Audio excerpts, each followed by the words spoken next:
మహబూబాబాద్ జిల్లా తొర్రూరులో granite lorry బోల్తా త్రుటిలో తప్పిన పెను ప్రమాదం. లారీ డ్రైవర్ క్లీనర్కు తీవ్ర గాయాలు. ఖమ్మం ఆసుపత్రికి తరలించిన స్థానికులు. ఈ ఘటన స్థానికంగా కలకలం సృష్టించింది.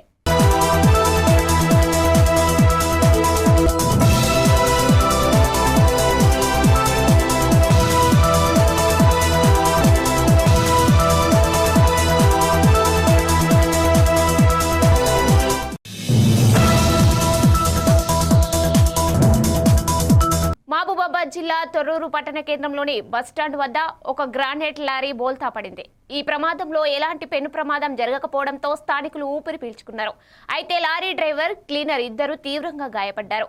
ప్రమాదం జరిగిన వెంటనే స్థానికులు స్పందించి క్షతగాత్రులను చికిత్స నిమిత్తం ఖమ్మంలోని ఆసుపత్రికి తరలించారు.